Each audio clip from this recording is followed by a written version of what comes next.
ஏழாம் தூதனின் மறுபதிப்பு எண் 5272, வருஷம் 1913, ஜூலை மாதம்.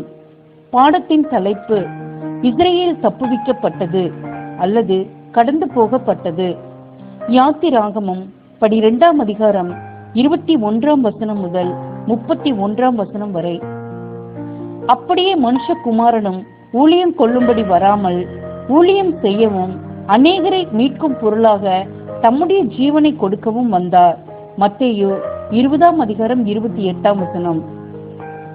யூதருடைய பஸ்கா என்பது ஓர் ஏற்பாடு என்றும் அது கடந்த காலங்களில் உள்ள ஒரு நினைவு கூர்தல் என்றும் அதில் தங்களுக்கு எவ்விதமான விசேஷித்த கவனமும் இல்லை என்றும் கிறிஸ்தவ ஜனங்கள் கூறுவதுண்டு. பஸ்காவின் அர்த்தம் பொதுவாய் புரிந்து கொள்ளப்படாததே இப்படி பார்க்கப்படுவதற்கான காரணமாய் இருக்கின்றது. யூதனை காட்டிலும் உண்மையில் கிறிஸ்தவனே பஸ்காவின் மீது மிகுந்த ஆழமான கவனம் கொண்டவனாய் இருக்கிறான். ஆனால் ஒரு விதத்தில் முழு உலகமே அதன் மீது கவனம் கொண்டிருக்கின்றது மற்றும் அதை நாம் நம்முடைய இந்த பாடத்தில் பார்ப்போம். எபிரேயர்களுக்கு பண்ணப்பட்டதான விடாப்பிடியான துன்புறுத்துதல்களின் நிமித்தமாக எகிப்தியர்கள் மீது தண்டனையாக வந்த அந்த 10வது வாதையானது அவர்களது முதற் பேரானவர்களுடைய மரணத்தை கொண்டு வந்ததாய் இருந்தது. எகிப்தினுடைய ஒவ்வொரு வீட்டிலும் மரணம் வந்தது. அவர்களது குடும்பங்களினுடைய மலராகிய முதற் பேரான புத்திரன் அல்லது புத்திரி மீது மரணம் வந்ததாய் இருந்தது. அந்த இரவினுடைய பீதி குறித்து விளக்குவதை காட்டிலும் நன்கு கற்பனை செய்து பார்க்கப்படலாம். மரணமானது எப்போதும் வேத வாக்கியங்களில் மனிதனுடைய சத்ரு என்றும் பாவத்திற்கான தண்டனை என்றும் குறிப்பிடப்பட்டுள்ளது.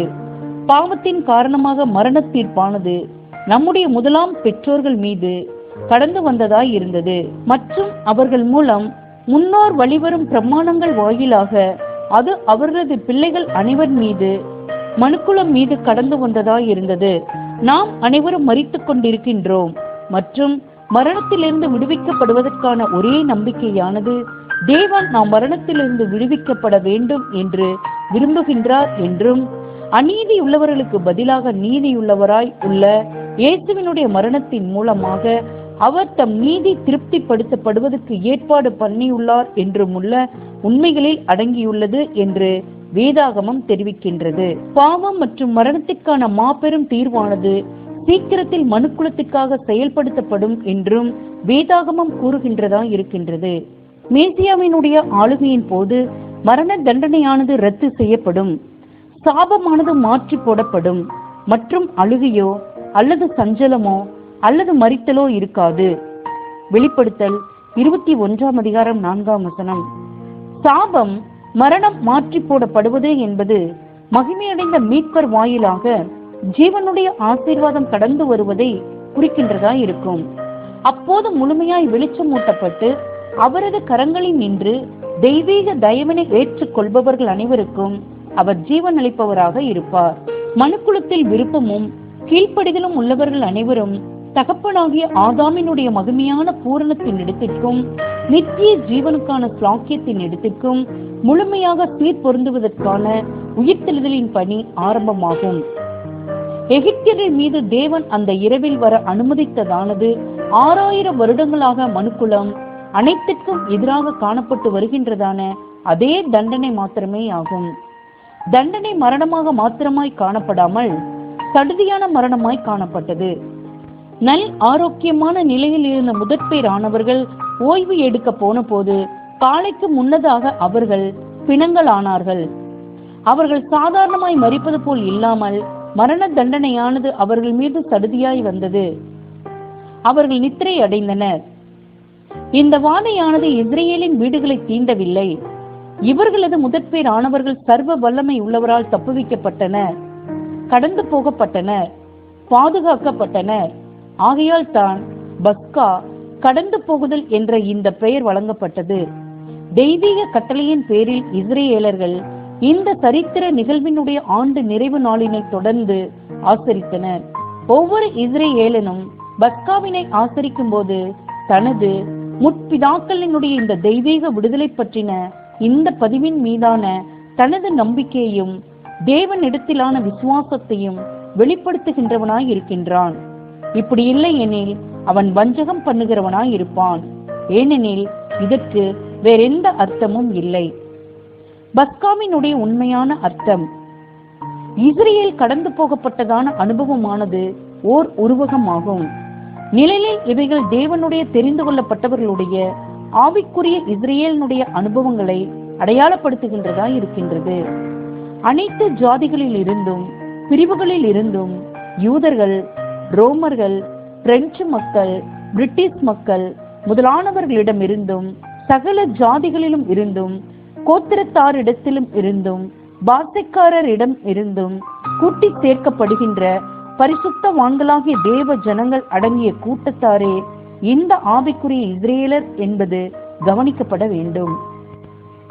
இந்த விளக்க உரைக்கு ஆதார வசனங்கள் ஏசாயா 66 அதிகாரம் 18 மற்றும் வெளிப்படுத்தல் 5 அதிகாரம் 9. ஆவிக்குரிய இஸ்ரேலின் பிரதான அங்கத்தினர்கள் மாம்சீக இஸ்ரேலர்களிடமிருந்து வந்தனர். எனினும் எந்த ஜாதியாரும் தள்ளி வைக்கப்படுவதில்லை. இது ஒரு தெரிந்தெடுக்கப்பட்டவர்களின் வகுப்பாராகும். இவர்கள் ஜாதியின் அடிப்படையிலோ அல்லது குண லட்சணத்தை தவிர மற்றபடி வேறெந்த முன்னுரிமைகளின் அடிப்படையிலோ தெரிந்தெடுக்கப்படுவதில்லை. ஆவிக்குரிய இஸ்ரேலின் இந்த வகுப்பார் அந்த இரவில் கடந்து போகப்பட்டவர்களாகிய இஸ்ரேலின், அதாவது மாம்சீக இஸ்ரேலரின் முதற் பேரானவர்களால் அடையாளப்படுத்தப்படுகின்றனர். அடுத்த நாள் காலையில் இஸ்ரேல் அனைத்தும் முதற் பேரானவர்களுடைய தலைமையின் கீழ் வெளியேறினார்கள். இந்த முதற் பேரானவர்கள் பிற்பாடு ஆசாரிய கோத்திரத்தில் அடையாளப்படுத்தப்பட்டனர்.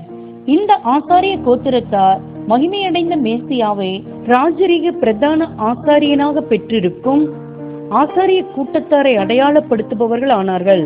அவரும் அவரது முதற் பேரானவர்களின் சபையும் அவரது உயிர்த்தெழுதலில், அதாவது முதலாவது அல்லது பிரதான உயிர்த்தெழுதலில் பங்கடைவதன் மூலமாக சீக்கிரத்தில் மகிமையடைந்து தேவனுடன் இசைவுக்குள் திரும்ப விரும்புகின்ற அனைவரையும் ஆசீர்வதிக்கின்றதான மேசியாவின் ராஜ்யத்தில் வல்லமையிலும் மகிமையிலும் நிறுத்தப்படுவார்கள்.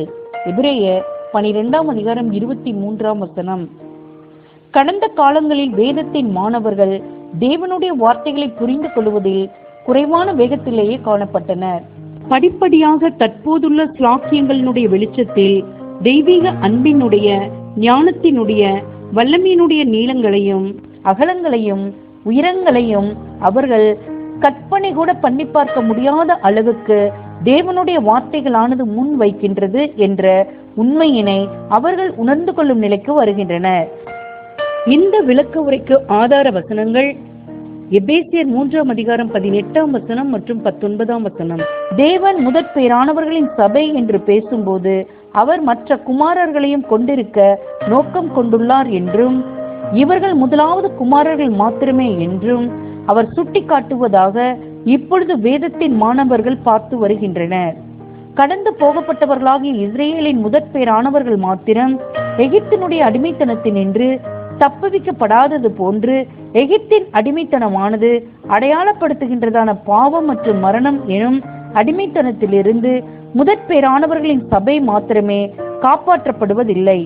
முதற் பேரானவர்கள் காப்பாற்றப்படுவது என்பது மீதியானவர்களுடைய விடுதலையையும் சுட்டி காட்டுகின்றதா இருக்கின்றது. இரவு மற்றும் காலைக்கும் கூட நிஜங்கள் காணப்படுகின்றன. தேவனுக்குள் இசைவிற்கு வர விரும்பின அநேகரை பாவம் மற்றும் மரணம் அடிமைப்படுத்தி கட்டுப்படுத்தி கொண்டிருந்ததான 6000 ஆண்டுகள் காலத்தை இரவு வேளை என்று வேதாகமம் குறிப்பிடுகின்றது.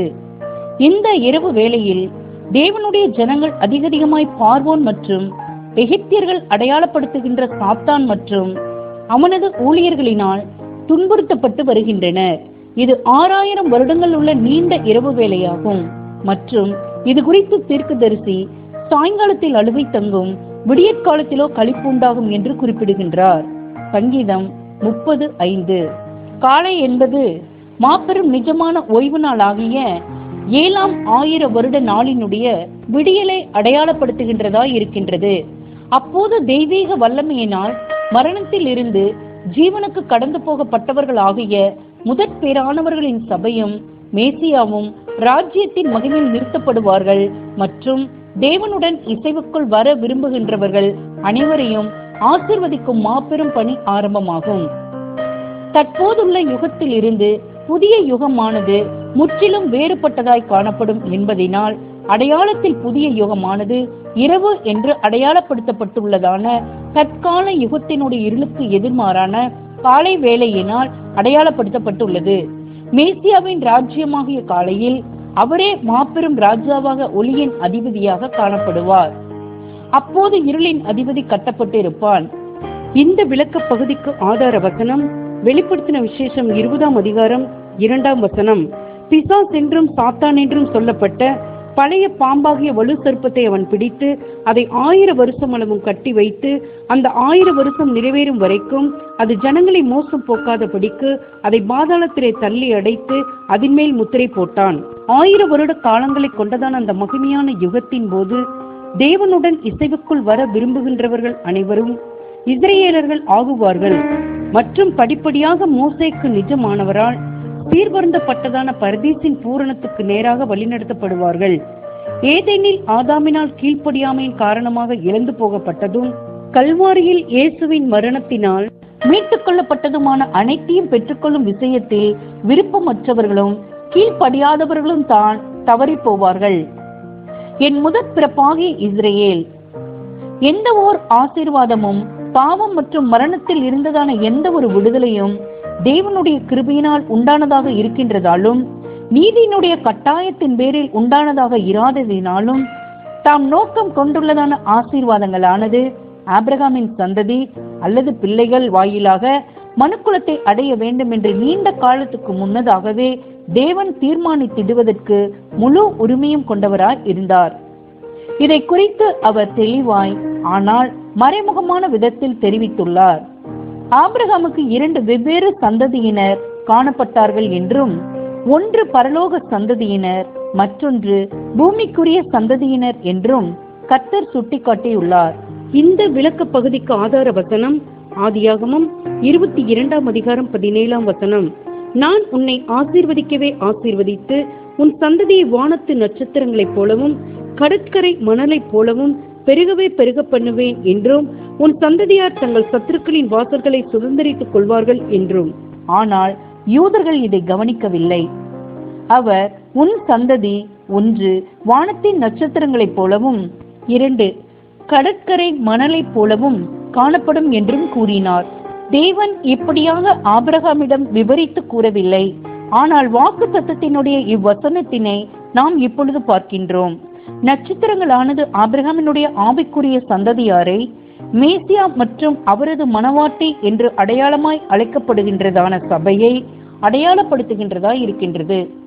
எண்ண முடியாத கடற்கரை மணலானது இறுதியில் பாவம் மற்றும் மரணத்திலிருந்து இரட்சிக்கப்படுபவர்களும் முதற் பேரானவர்களின் சபையை ஆவிக்குரிய சந்ததியாக பெற்றிருக்கின்றதான மேசியாவின் ராஜ்யத்தில் தெய்வீக தயவின் இடத்திற்கும் நித்திய ஜீவன் இடத்திற்கும் சீர்பொருந்தப்படுபவர்களுமான ஜனங்களை அடையாளப்படுத்துகின்றதாய் இருக்கின்றது. ஆவிக்குரிய சந்ததியாரை தெரிந்தெடுக்கும் விஷயத்தில் தேவன் ஆபிரகாமினுடைய மாம்சீக சந்ததியினரை மறந்து போகவும் இல்லை, தம்முடைய தயவை விலக்கிக் கொள்ளவும் இல்லை. ஏனெனில் அவர்களுக்கே முதலாம் ஸ்லாக்கியம் அல்லது வாய்ப்பு கிடைத்ததாய் இருந்தது. மற்றும் இவர்களிடம் இருந்தே இந்த ஆவிக்குரிய இஸ்ரேலரின் ஆபிரகாமினுடைய ஆவிக்குரிய சந்ததியின் முதலாம் அங்கத்தினர்கள் கூட்டி சேர்க்கப்பட்டனர். இவர்களை குறித்து பரிசுத்த பவுல், நீங்கள் கிறிஸ்துவின் உடையவர்களானால் ஆபிரகாமின் சந்ததியாராயும் வாக்குத்தத்தத்தின்படியே சுதந்திரராயும் இருக்கிறீர்கள் என்றார். கலாத்தியர் 3ஆம் அதிகாரம் 29ஆம் வசனம். அதாவது ஆபிரகாமின் இந்த ஆவிக்குரிய சந்ததியார் வாயிலாக மனுக்குலம் அனைத்தும் தெய்வீக ஆசீர்வாதங்களை பெற்றுக்கொள்ளும், பாவம் மற்றும் மரணத்தினுடைய சாபம் நீக்கப்படும் என்று ஆபிரகாமுக்கு பண்ணப்பட்டதான வாக்குத்தத்தத்தின்படியே சுதந்திரராயும் இருக்கிறீர்கள் என்றார். வெளிப்படுத்தல் 21ஆம் அதிகாரம் 4ஆம் வசனம் மற்றும் 5ஆம் வசனம், 22ஆம் அதிகாரம் 3ஆம் வசனம். இன்னுமாக ஆவிக்குரிய இஸ்ரேலர் பூமிக்குரிய ஸ்பாவத்தின் என்று பரலோக ஸ்பாவத்திற்கு மறுரூபம் அடைந்து நிறைவடையும் போது தேவனுடைய ஆசீர்வாதங்கள் ஆனது மீண்டுமாக ஆபிரகாமினுடைய மாம்சீக சந்ததியின் இடத்துக்கு கடந்து வர ஆரம்பிக்கும் என்று வேத வாக்கியங்கள் சுட்டி காட்டுகின்றன. இப்படியாக ஆவிக்குரிய ஸ்லாக்கியங்கள் தொடர்புடைய விஷயத்தில் தேவனுடைய ஏற்பாடுகள் யூதர்களுக்கென்று முதலாவதாக காணப்பட்டது மற்றும் பூமிக்குரிய ஸ்லாக்கியங்கள் தொடர்புடைய விஷயத்திலும், அதாவது மனித பூரணத்துக்கு சீர்பொருந்தும் விஷயத்திலும் யூதர்களுக்கே தேவனுடைய ஏற்பாடுகளானது முதலாவதாக காணப்படும். ரோமர் 11ஆம் அதிகாரம் 25ஆம் வசனம் முதல் 33ஆம் வசனம் வரை, அப்போஸ்தலர் 3ஆம் அதிகாரம் 19ஆம் வசனம் முதல் 21ஆம் வசனம் வரை. முதற்பேரானவர்கள் இரத்தத்தினால் பாதுகாக்கப்பட்டனர்.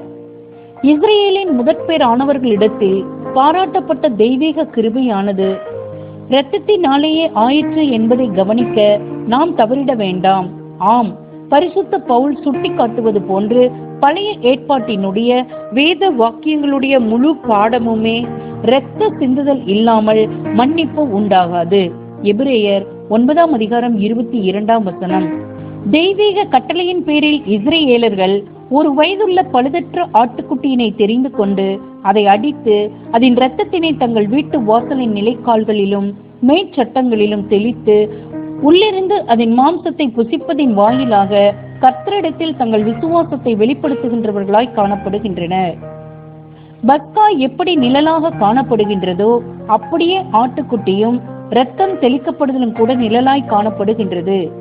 ஆட்டுக்குட்டியானது தேவ ஆட்டுக்குட்டியான இயேசுவை கரைதிரையற்றவரும் மாசில்லாதவரும் பரிசுத்தரும் குற்றமற்றவருமான இயேசுவை அடையாளப்படுத்துகின்றது. எபிரேயர் 7ஆம் அதிகாரம் 26ஆம் வசனம். அவரது மரணம் என்பது அவருடைய சொந்த பாவங்களுக்கென்று இல்லாமல் மாறாக மனுக்குலத்தினுடைய பாவங்களுக்கேயாகும். 1 யோவான் 2ஆம் அதிகாரம் 2ஆம் வசனம். இன்னுமாக கிறிஸ்து சபைக்காக மாத்திரம் அறியாமல் வேத வாக்கியங்கள் தெரிவிப்பது போன்று முழு உலகத்தினுடைய பாவத்திற்காகவும் மரித்தார் என்பதையும் கவனிப்பது அவசியமாயுள்ளது. சபை என்பவர்கள் உலகத்தில் ஒரு சிறு எண்ணிக்கையினரே, அதாவது முதற்பேர் ஆனவர்களின் எண்ணிக்கையினரே ஆகும். பரிசுத்த யாக்கோபு சொல்வது போன்று நாம் தேவனுடைய சிருஷ்டிகளில் முதற் பலன்களாய் இருக்கிறோம். யாக்கோபு 1ஆம் அதிகாரம் 18ஆம் வசனம். சபையோ இரவில் கடந்து போகப்படுகின்றனர் மற்றும் மற்றவர்கள் எல்லாம் முன்னதாக விசேஷமாய் இரட்சிக்கப்படுகின்றனர். ஆனால் இரத்தத்தினுடைய புண்ணியத்தின் மூலமே தப்பித்துக் கொள்கிறார்களே ஒழிய மற்றபடி அல்ல. முதற்பேரானவர்களை மாத்திரம் இரத்தம் மூடுகிறதில்லை எனும் காரியமானது நிழலில் இரத்தமானது முதற்பேரானவர்களுக்கு என்று மாத்திரம் தெளிக்கப்படாமல் விசுவாச வீட்டாரை குறிக்கின்றதான வீட்டின் மீதும் தெளிக்கப்படும் காரியத்தின் மூலம் அடையாளப்படுத்தப்படுகின்றது.